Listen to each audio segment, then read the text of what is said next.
الحمدللہ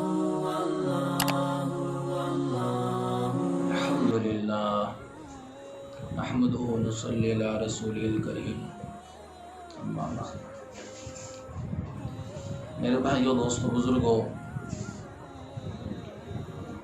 اللہ جل شانہ نے ہمیں سب کو اس دنیا کے اندر بہت مختصر وقت کے لیے بھیجا ہے۔ ہم دنیا میں بہت تھوڑے سے ٹائم کے لیے آئے ہیں۔ یہاں کی عزت مختصر ہے، ذلت مختصر ہے، یہاں کی مالداری مختصر ہے اور غریبی بھی مختصر ہے۔ یعنی وقتی طور پر چھوٹی سی زندگی اللہ نے ہمیں عطا فرمائی ہے۔ اور عجیب بات یہ ہے کہ اس چھوٹی سی زندگی پر ہمیشہ کی آخرت کی زندگی کا دار و مدار ہے۔ اگر ہم نے اس زندگی کو صحیح رخ پر، صحیح طور پر گزارا، دو راستے ہیں۔ ایک راستہ جنت کی طرف جاتا ہے، ایک راستہ جہنم کی طرف جاتا ہے۔ ہر انسان کو اختیار ہے، چاہے وہ جہنم کے راستے کو اختیار کرے، چاہے جنت کے راستے کو اختیار کرے۔ ایک جھوٹ کا راستہ ہے، ایک سچ کا راستہ ہے، ایک اچھائی کا راستہ ہے، ایک برائی کا راستہ ہے، ایک صحیح راستہ ہے، ایک غلط راستہ ہے۔ تو امتحان کس بات کا ہے کہ غلط کو چھوڑ دو اور صحیح کو اختیار کرو۔ تو دنیا میں جتنے انسان ہیں سب زیر امتحان ہیں، سب کا امتحان چل رہا ہے کہ کیوں آئے ہیں، کس نے بھیجا ہے، کہاں جانا ہے۔ یہ سوالات ہیں۔ ہر آدمی اپنے آپ سے سوال کرے، میں دنیا میں کیوں آیا ہوں، میں کیا کرنے آیا ہوں، مجھے کہاں جانا ہے۔ اس کا علم کون دے گا؟ اس کا علم ہمارا پیدا کرنے والا دے گا، ہمارا مالک، ہمارا خالق۔ ہمیں جس نے پیدا کیا وہی جانتا ہے اس نے ہمیں کیوں پیدا کیا۔ اس لیے ہمیں سب کو پیدا کرنے والا اللہ ہے، اور اللہ تعالیٰ نے ہمیں زندگی گزارنے کا صحیح طریقہ بتایا ہے۔ اور صحیح طریقہ بتانے کے لیے حضور اقدس صلی اللہ علیہ وسلم کو بھیجا۔ جیسے کمپنیاں گاڑیاں بناتی ہیں تو گاڑی چلانے کا طریقہ بھی بتاتی ہیں، اور گاڑی کے ساتھ کتاب بھی بھیجتی ہیں کہ گاڑی کے اندر یہ تمام سسٹم ہے اور اس کو ایسے چلانا ہے۔ اگر گاڑی خریدنے والا گاڑی کو اس کے بنانے والے کے مطابق، کہ جو بنانے والے نے ہدایات دی ہیں اور سمجھایا ہے، یہ ایکسیلیٹر ہے، یہ گیئر ہے، یہاں پانی ڈلے گا، یہاں پیٹرول اس طریقے سے وہ چلائے گا تو خود بھی منزل پر پہنچے گا، پتہ نہیں کتنوں کو منزل پر پہنچا دے گا۔ اور اگر غلط رخ پہ گاڑی چلائے گا، پیٹرول کی جگہ پانی ڈال دے، پانی کی جگہ پیٹرول ڈال دے، اور سارا سسٹم اپنے مرضی کے مطابق چلاوے تو خود بھی ایکسیڈنٹ ہوگا، خود بھی مرے گا، پتہ نہیں کتنوں کے مرنے کا ذریعہ بنے گا۔ ایسے انسان ہیں۔ اگر اس نے اپنے پیدا کرنے والے کو پہچانا اور اپنے پیدا کرنے والے کو پہچان کر اس کے حکم کے مطابق، اس کی چاہت کے مطابق زندگی گزاری، یعنی اللہ تعالیٰ نے ہمیں پیدا کیا اور پیدا کرنے کے بعد حضور اقدس صلی اللہ علیہ وسلم کو دنیا میں بھیجا، اور حضور اقدس صلی اللہ علیہ وسلم پر کتاب اتاری قرآن پاک۔ تو قرآن پاک کے ذریعے ہمیں زندگی صحیح گزارنے کا طریقہ بتایا کہ ایک راستہ ماں باپ کی نافرمانی والا، ایک راستہ نماز کو چھوڑ دینا، جھوٹ بولنا، دھوکہ دینا، غیبت کرنا، شراب پینا، جوا کھیلنا، یہ اللہ کی نافرمانیاں۔ یہ راستہ دھوکے کا راستہ، غبن کا راستہ، بے حیائی کا راستہ، اور دوسروں کی عزتوں سے کھیلنے کا راستہ، یہ راستہ سیدھا جہنم کی طرف جاتا ہے۔ چوری اور ڈاکے کا راستہ، تو یہ راستہ سیدھا جہنم کی طرف جاتا ہے۔ پھر ایک راستہ اطاعت والا، فرما برداری والا، رب چاہی والا، کہ میرا اللہ کیا چاہتا ہے، ایک راستہ ایمان والا، ایک راستہ رسول پاک صلی اللہ علیہ وسلم والا، ایک راستہ نماز کا اہتمام ہو، اللہ کا ذکر ہو، قرآن کی تلاوت ہو، دین کی محنت ہو، ماں باپ کی خدمت ہو، پڑوسیوں کا خیال رکھا جائے، اور ایک راستہ سچائی والا، امانت داری والا، دیانت داری والا، یہ سیدھا راستہ جنت کی طرف جاتا ہے۔ تو ہر انسان کو اختیار ہے، اس لیے اللہ تعالیٰ فرماتے ہیں میرے بندے میں نے تجھے آنکھیں دی ہیں غلط نہ دیکھا کر۔ یہ آنکھیں غلط دیکھنے کے لیے نہیں ہیں، آنکھیں دیکھنے کے لیے ہیں، لیکن غلط دیکھنے کے لیے اللہ نے آنکھیں نہیں دی۔ امتحان ہے ہمارا کہ ہم آنکھوں سے غلط نہ دیکھیں، یہ آنکھ اللہ کی امانت ہے، مرضی ہماری ہے چاہے غلط دیکھیں چاہے صحیح دیکھیں، لیکن غلط دیکھیں گے تو جہنم تیار، اور صحیح دیکھیں گے تو جنت تیار۔ حرام دیکھیں گے تو جہنم تیار، حلال دیکھیں گے تو جنت تیار۔ فرمایا میرے بندے میں نے تجھے کان دیے حرام نہ سنا کر، حلال سنا کر۔ تو یہ کان اللہ نے دیے ہیں، اختیار ہمیں دیا ہے۔ ہم گانے سنیں گے تو جہنم تیار، ہم اللہ کی نافرمانی کی باتیں سنیں گے تو جہنم تیار، ہم اللہ کا قرآن سنیں گے، فرما برداری کی باتیں کریں گے، حلال سنیں گے تو جنت تیار۔ تو اللہ نے اختیار بھی دیا ہے، امتحان بھی دیا ہے، یہ امتحان بھی ہے، اختیار بھی ہے۔ اللہ نے زبان دی ہے، آدمی جھوٹ بھی بول سکتا ہے، سچ بھی بول سکتا ہے۔ فرمایا میرے بندے میں نے تجھے زبان دی ہے، حرام نہ بولا کر، حلال بولا کر، غلط نہ بولا کر، صحیح بولا کر۔ امتحان ہمارا ہے کہ ہم کیا بول رہے ہیں، ہم کیا سن رہے ہیں، ہم کیا دیکھ رہے ہیں۔ اپنے دیکھنے میں ہم پابند ہیں کیونکہ ہم غلام ہیں، ہم اپنے مالک اور خالق اللہ کے غلام ہیں، جس نے ہمیں پیدا کیا ہے اسے راضی کرنا ہمارا کام ہے، ہماری ذمہ داری ہے۔ تو کیا فرمایا میرے بندے میں نے تجھے آنکھیں دی ہیں غلط نہ دیکھا کر، صحیح دیکھا کر۔ میں نے تجھے کان دیے ہیں غلط نہ سنا کر، صحیح سنا کر۔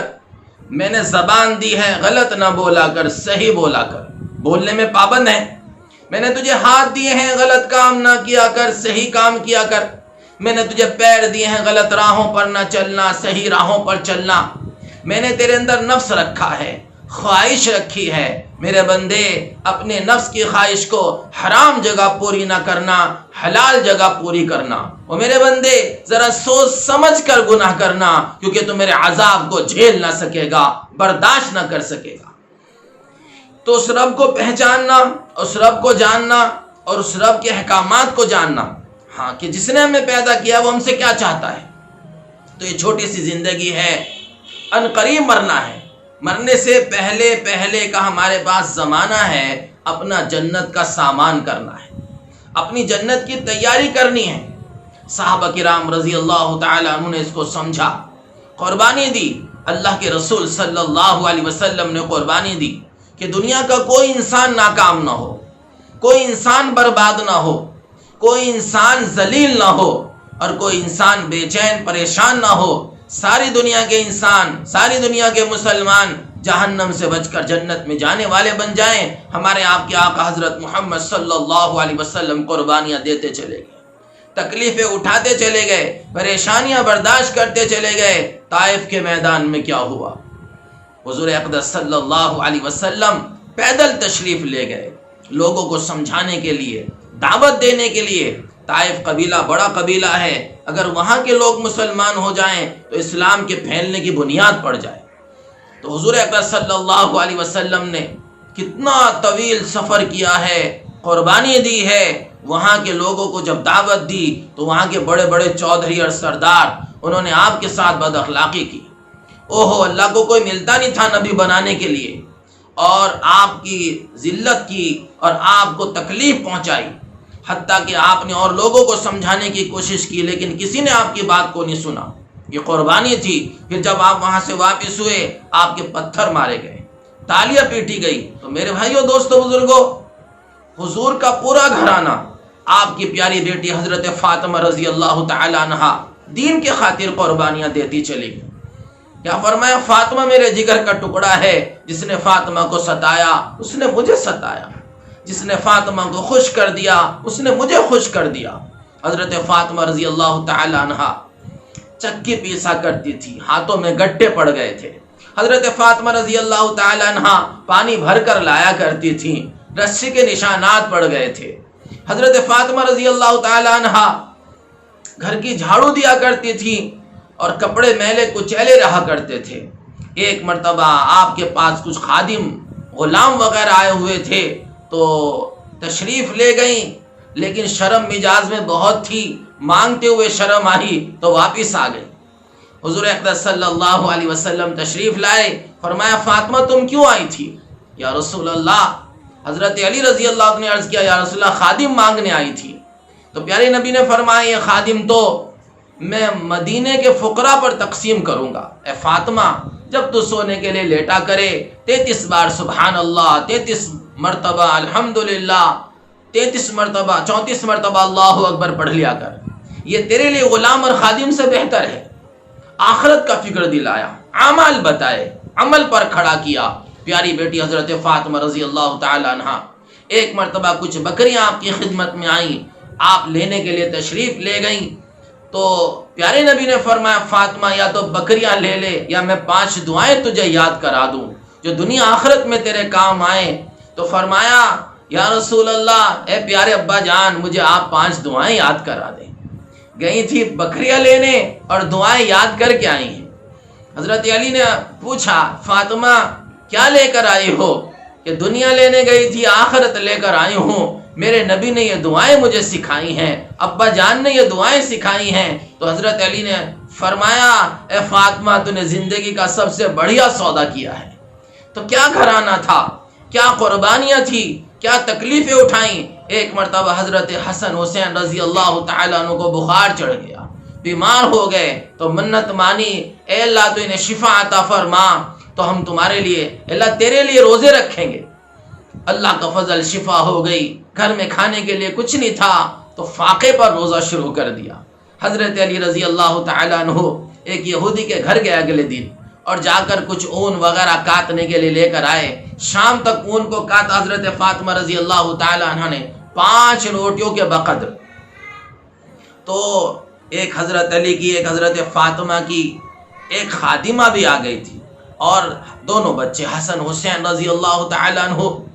اب جب کھانا کھانے بیٹھے مغرب کے بعد تو کوئی سائل آ گیا، اے اللہ کے نبی صلی اللہ علیہ وسلم کے گھر والوں، اللہ کے نام پر کچھ دے دو۔ تو وہ روٹیاں اٹھا کر انہیں دے دی۔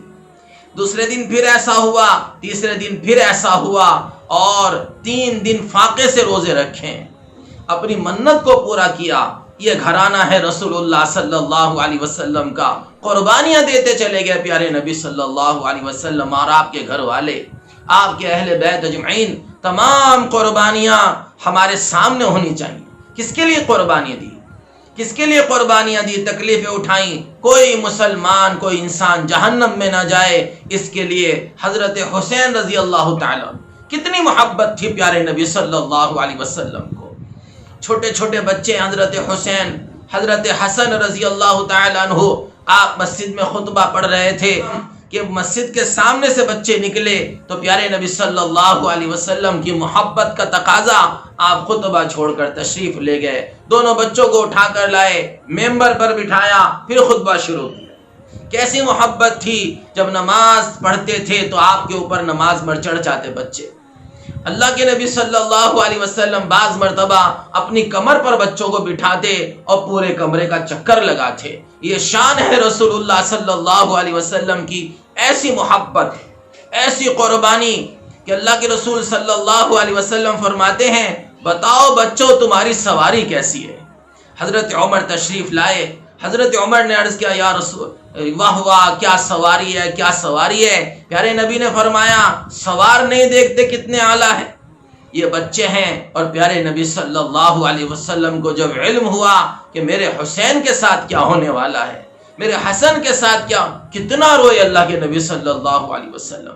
تو یہ دین قربانی مانگتا ہے، یہ دین جان مانگتا ہے، یہ دین مال مانگتا ہے، یہ دین وقت مانگتا ہے، یہ دین ہم اس کے لیے کوشش کریں کہ جس طرح ہمارے بڑوں نے، ہمارے بزرگوں نے، اور جس طرح رسول پاک صلی اللہ علیہ وسلم نے، اور جس طرح رسول پاک صلی اللہ علیہ وسلم کے گھرانے نے قربانیاں دی ہیں، ہم بھی قربانی دینے والے بنے۔ حضرت زینب رضی اللہ تعالی عنہ بڑی قربانی دی ہے، زخم لگا ہے اور زخم کے اندر انتقال ہوا ہے۔ ہمارا کیا بنے گا؟ ہم نے اپنے بارے میں کیا سوچا؟ ہمارا کیا ہوگا؟ ہمارے پاس آخرت کا کیا سامان ہے؟ ہمارے پاس قبر کا کیا سامان ہے، قیامت کے دن کا کیا سامان ہے، ہمیں سوچنا چاہیے اس کے بارے میں، ہمیں فکر کرنی چاہیے، اور ہم آج سے اپنی زندگی رسول پاک صلی اللہ علیہ وسلم کی قربانیوں کو سامنے رکھ کر گزاریں۔ اس طرح ہمارے نبی صلی اللہ علیہ وسلم نے قربانیاں دی اور صحابہ نے قربانیاں دی، ہم بھی اپنی ہمت اور استعداد کے مطابق قربانی دینے والے بنے۔ ان قریب ہمیں مرنا ہے، دنیا سے چلے جانا ہے، قبر کا وحشتناک گڑھا ہمارا ٹھکانہ ہے، قیامت کے دن اللہ جل جلالہ کے سامنے کھڑا ہونا ہے، ایک ایک پل کا حساب دینا ہے۔ تو ہر وقت اپنی آخرت کو سوچتے رہنا چاہیے، قبر کے بارے میں سوچیں، وہ مٹی کا گھر، وہ اجنبیت کا گھر، وہ تنہائی کا گھر، وہ کیڑے مکوڑوں کا گھر، وہ ایسا گھر ہے جہاں کوئی ساتھ نہیں دے گا۔ کیا ساتھ آئے گا؟ ایمان اعمال ساتھ آئیں گے۔ تو اپنی قبر کی تیاری کریں، قیامت کے دن کی تیاری کریں، حشر کے میدان کی تیاری کریں، پل صراط کی تیاری کریں۔ مزید بیانات کے لیے چینل کو سبسکرائب کریں۔